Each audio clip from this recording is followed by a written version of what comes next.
Hey guys, welcome back to another video. We are counting down until the Champions League final, and I am so excited to finally be joined on my channel by La Liga TV presenter Semra Hunter. Semra, I know it's super late for you. You've had a really long day, but thank you so much for taking the time to come on my channel to talk about the final.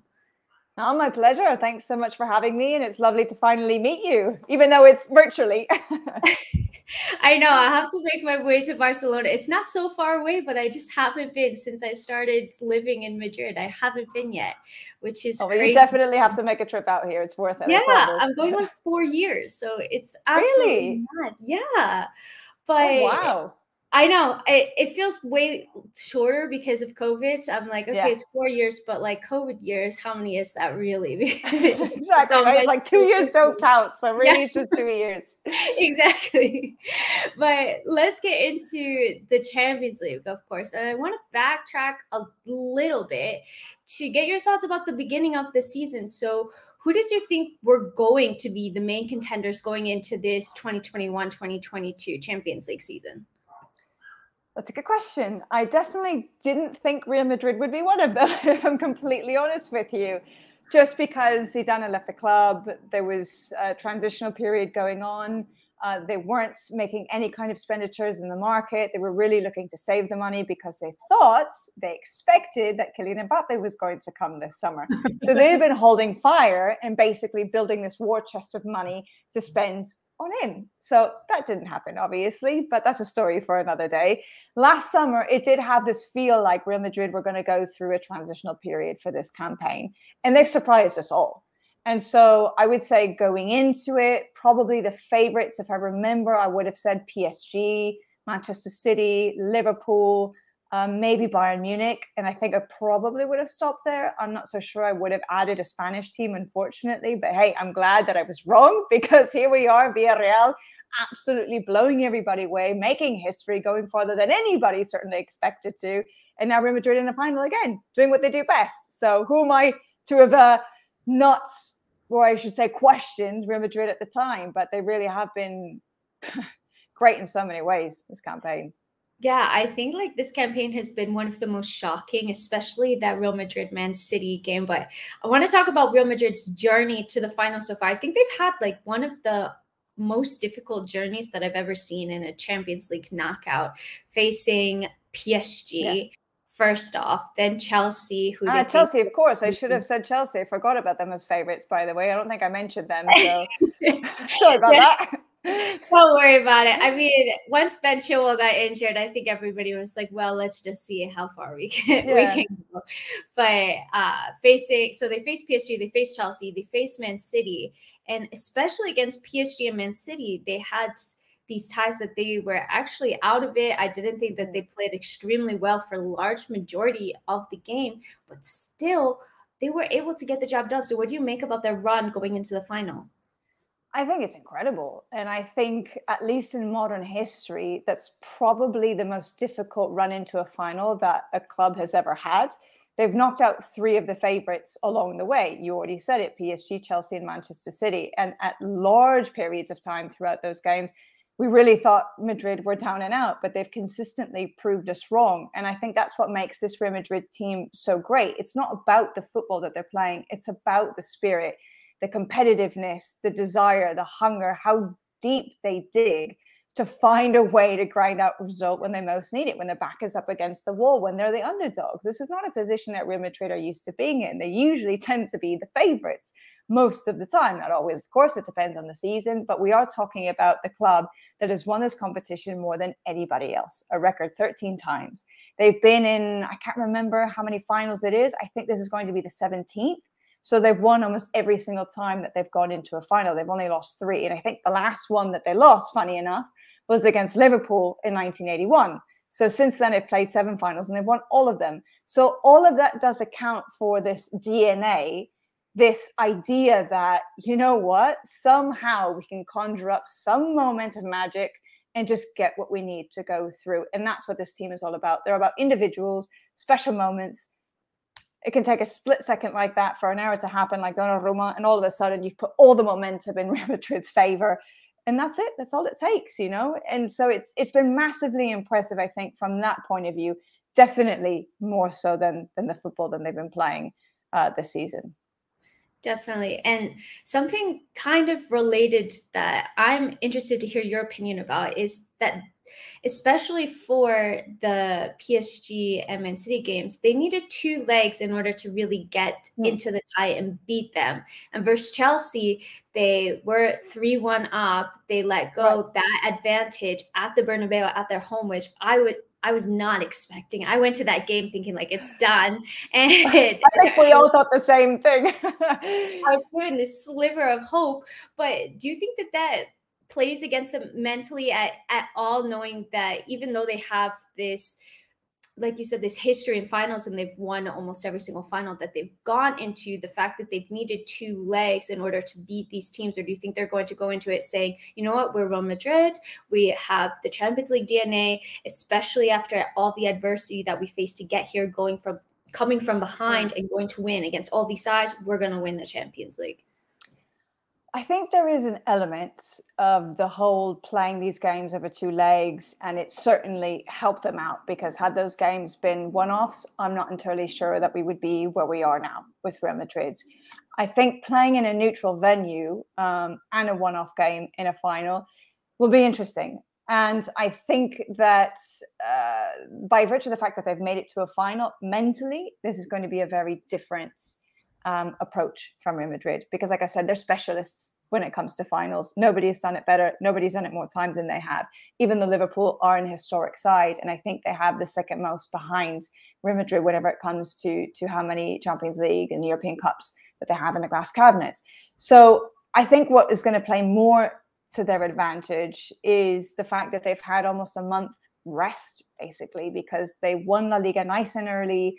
And since then, Carlo Ancelotti finally, which he hasn't been doing all season long, he finally has been rotating players, giving those key players some rest, trying not to risk injury, getting other players off the bench that are going to be maybe helpful if need be, getting them a little bit more match fit. And so I think the last month, they have just been focusing solely on this Champions League final against Liverpool. And they also know they beat them in 2018. So I think that psychologically that also gives them a little bit of a leg up, even though this is a completely different Liverpool side, a completely different proposition for so many different reasons, which we can get into. But Liverpool, the last month, they have just been playing game after game after game in so many different competitions, playing every 2 to 3 days. They're exhausted. Fabinho himself said as much. They've been playing extra minutes in a lot of these games. They've been picking up injuries. It's been a slog for them. It's been very physically demanding. And Liverpool, one of their strengths is that they are such a physically intense side. But Real Madrid, I think, can match them on that point, mostly because they've had the downtime that they've had over the last few weeks. So I think they'll be feeling extremely confident going into this game, much more so than I think people will give them credit for. That's such an interesting point, because it's something that I hadn't thought about.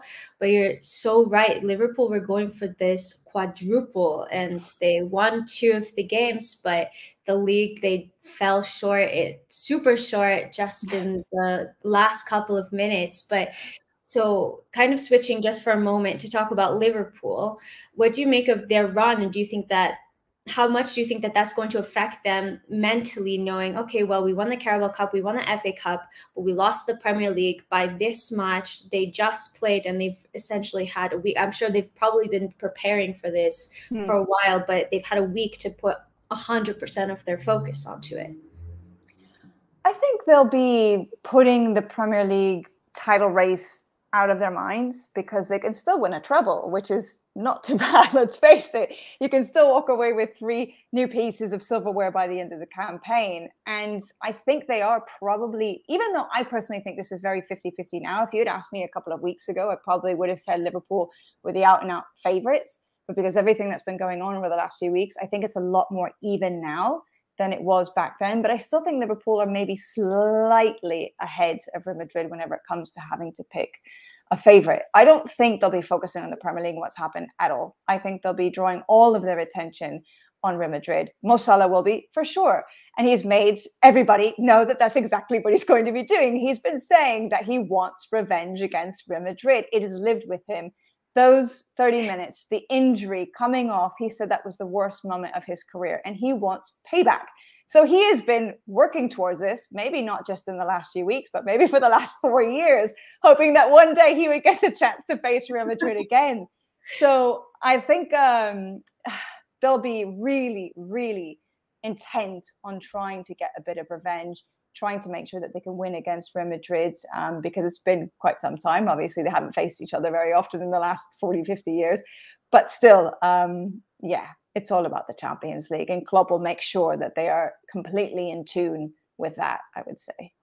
100%. And I'm glad that you brought up Mohamed Salah, because I wanted to ask you about him. He hasn't had like the best end to the season, but we all know that he's this incredible world-class player. He won the Golden Boot, tied with Heung-min Son for it, but his end of the season has kind of tapered off a bit, and I don't know if that's because of his country not qualifying for the World Cup, or because there's just so much fatigue between the amount of games that Liverpool have had and all of the different competitions that they've been in.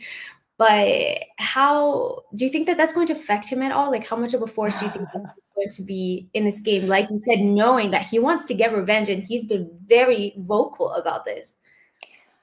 I think that he will have a lot of single-mindedness whenever it comes to this, which is to say that he will have had this on the back of his mind for quite some time now.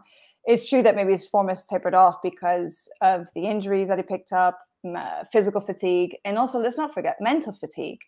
It's extremely draining and exhausting to have to be doing playing all of these games on such a regular basis, and all the travel, and all the fact that they were chasing Manchester City for so long as well in the Premier League. It's extremely tiring because you're on it all the time. You can never let your guard down. You're going at 100. And so I think that maybe the fact that he was injured, in a way, I mean, obviously, I don't want to say that's a good thing. It's never a good thing for him to be injured, but it has given a little bit of moment to kind of pause and reset a little bit and work towards getting back to be fit enough for this game. He's going to play no matter what. I'm sure of that. Even if he's still injured and doesn't want to admit it, he's going to make sure he's on that pitch. And so I think he will absolutely be doing whatever it is he has to do to be geared up and ready for this game. He says he wants to be like Alan Kennedy, who scored the winning goal in 1981. It was a 1-0 victory. He was the only one that scored in that game. And the thing was, there's parallels because he also had an injury, a severe injury, and been out for weeks going up into that game. And he actually played in the final with a broken wrist, even though now things are different. And I'm not sure Mo Salah would do the same thing, but he said he wants to kind of be like that. And so he's clearly very determined to make sure that Liverpool get what they want and get the top prize in Europe. Yeah, that's super interesting. And kind of speaking about Salah and how good he is, what do you think the key matchups are going to be in this match? Salah versus Carvajal, going to be an interesting one. Trent versus Vinicius as well. That's going to be mad. Maybe we'll see Benzema versus Van Dijk. I don't know if Benzema is actually going to occupy the same space. Maybe he will try to get away from Van Dijk. But how do you see those playing out? For me, the key battle is the second one that you mentioned, Trent Alexander-Arnold coming up against Vinicius. For me, that is really where I suspect a lot of the magic is going to happen. I think that, first of all, we know that Trent Alexander-Arnold is probably one of the best right backs in the world right now, if not the best. Whenever it comes to going forward, he's very offensive and he's great crossing the ball. Probably nobody does it better in that position. But the thing is, by virtue of doing so, it leaves Liverpool exposed. It leaves them exposed in the back, on the right-hand side. I mean, listen, we're talking about a Liverpool team that is very complete top to bottom. And so they don't really have a lot of weaknesses. It's kind of hard to pick one out. But if I had to focus the limelight on something, I would probably say this is a good area for Real Madrid to attack. And in fact, in 2018, that's exactly what they did. They were going down the left-hand side with quite often. And so I think one way they could do it is that it won't necessarily be a 1v1 between those two. I think Benzema might come in and drift, or let's say, when I say come in, kind of drift outwards towards Vinicius a little bit to the left-hand side, make it a 2v1, outnumber Trent Alexander-Arnold. And then if you do that, I mean, you're in a world of trouble. Obviously, Van Dijk is going to be very important for them. He's the last man usually, and the one that kind of sets the defensive line and determines how high up the pitch they're going to go. But he's so fast, he can track back if need be, and he almost always wins a foot race.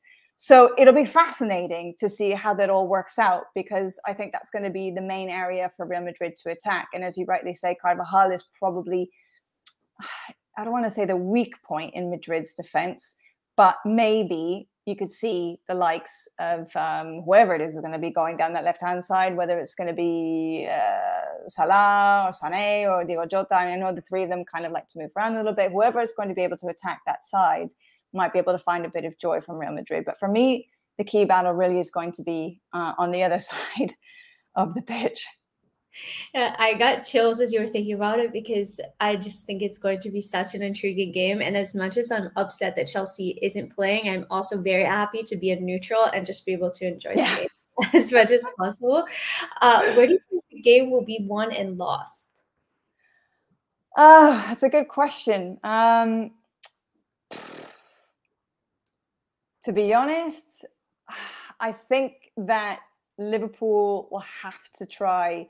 I mean, they do this already expertly, but they'll have to continue in that vein. I think they just need to continue to press as high as they possibly can, put the pressure on Real Madrid, force them deep into their own half, because Real Madrid are not necessarily good at getting themselves out of trouble this season, depending on the moment.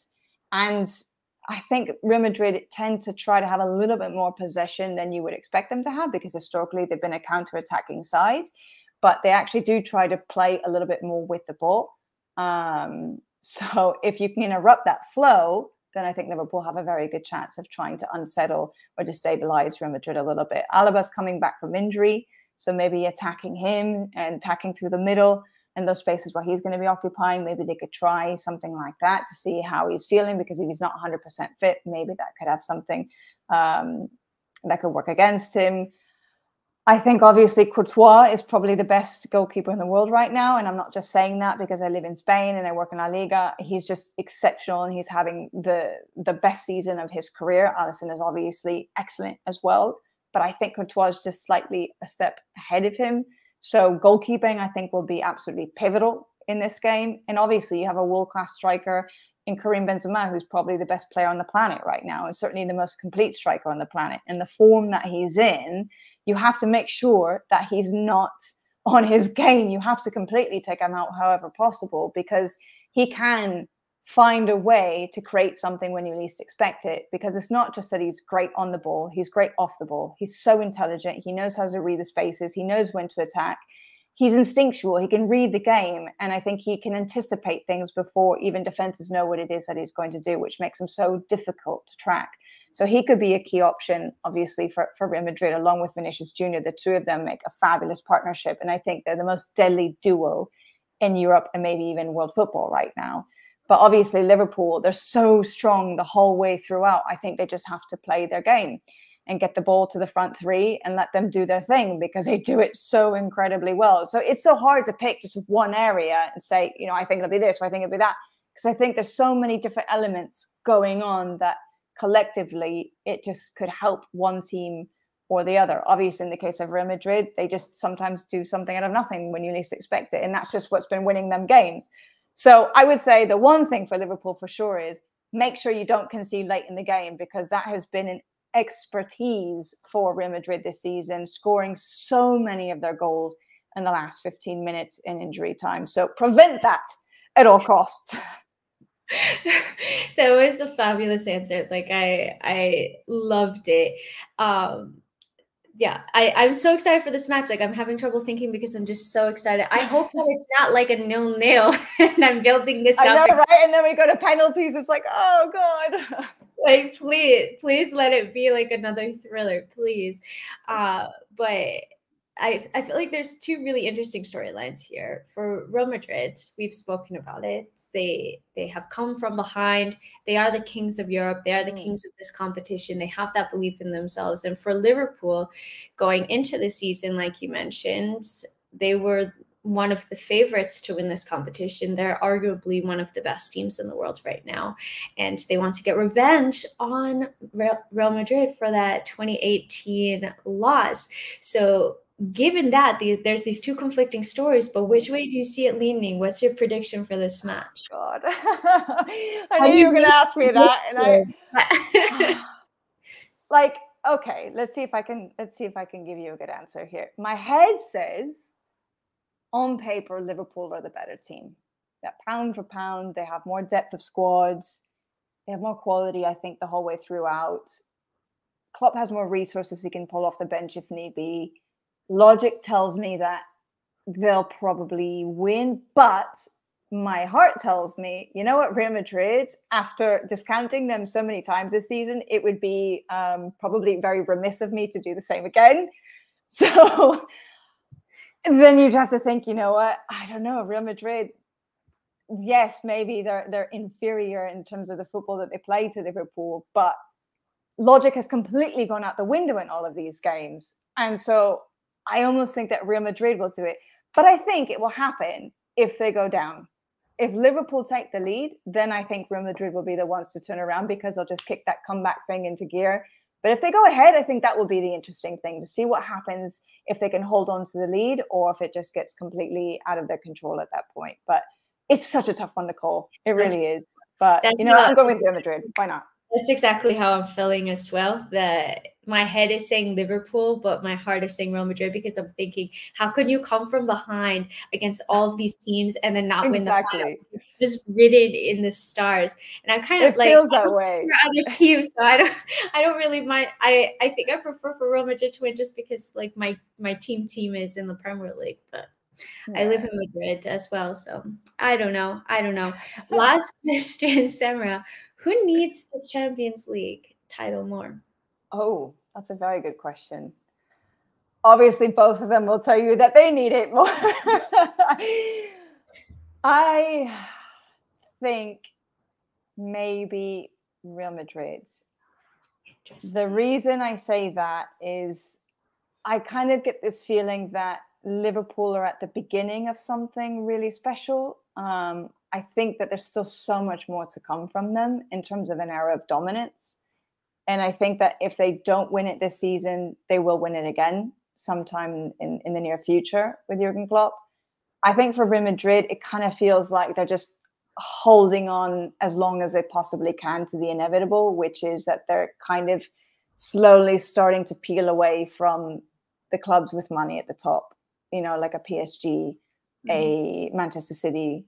Liverpool's a little bit of a different case because they don't invest that much, but they're incredibly intelligent about how they use the money and how they've been building the squad. We'll see what happens with Newcastle. We'll see now what happens with Chelsea. So I think there is this feeling that almost as representatives of Spanish teams, it would be great for them to win this because I'm not sure how long it will be after this, as much as I hate to say it. I don't know how long it will take for a Spanish team to win again necessarily because there's so many teams over here, Barcelona, Atletico Madrid, Sevilla, Betis, all of these teams that are still going through periods of reconstruction. And I think we're kind of a long way off from seeing them back in a Champions League final and winning it. So I would say Real Madrid. Interesting. That's kind of where I was leaning as well. Well, Semra, thank you so much for coming on my channel. You have been so insightful. Like, I appreciate it an incredible amount. And yeah, thank you for coming on and let everybody know where they can find you. You're very welcome. Thanks again for having me. It's been a pleasure to chat with you. For those of you interested, you can find me on Twitter at Semra Hunter. You can find me as well on Instagram at Semra_Hunter. You can find me on Facebook, on La Liga TV. If you're in the UK, we're on Sky. I forget what channel it is, but one of the Sky channels, also on Premier Sport. Yeah, so come find me, chat with me, hang out, whatever, virtually, and enjoy the ride. Awesome. Well, guys, thank you for watching. I hope that you enjoyed this, and I hope you're getting pumped for the game. I sure am. And yeah, and whatever time you're watching this, until next time, I'm out. Bye.